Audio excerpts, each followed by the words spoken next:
Pour le type 5 de l'énéagramme, les observateurs, les types 5 veulent comprendre en profondeur.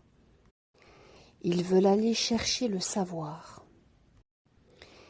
Ils veulent comprendre. Ce sont souvent des grands intellectuels. Ils ont beaucoup de savoir. Ils aiment suivre beaucoup de formations pour vraiment bien comprendre.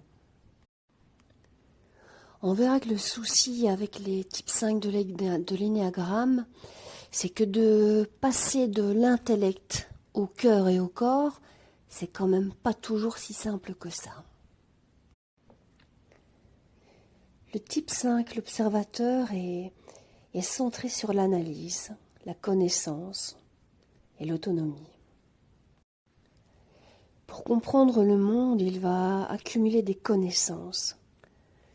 Il observe, il analyse, il aime apprendre et il évite les intrusions émotionnelles ou sociales. Les types 5 de l'énéagramme sont logiques, méthodiques et capables de comprendre des concepts complexes. Ils vont valoriser leur indépendance et sont capables de fonctionner seuls, sans dépendre des autres.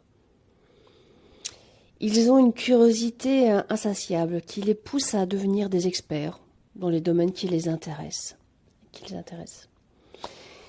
Ils restent détachés et rationnels, même dans les situations stressantes.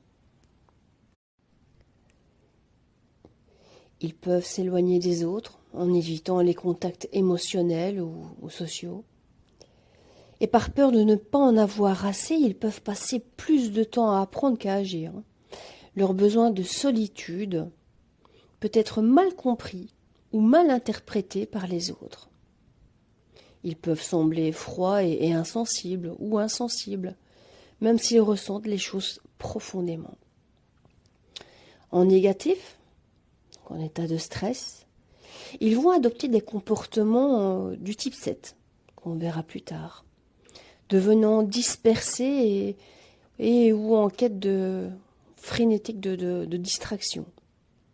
Quand ils sont en positif, en sécurité, ils vont développer les qualités du 8, devenant plus affirmés et prêts à agir sur leurs connaissances.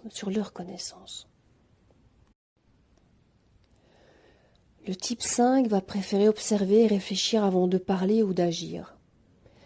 Évidemment, il aime les discussions intellectuelles et les sujets qui vont demander une analyse profonde. Ils ont besoin de temps, de beaucoup de temps seuls pour recharger leur énergie.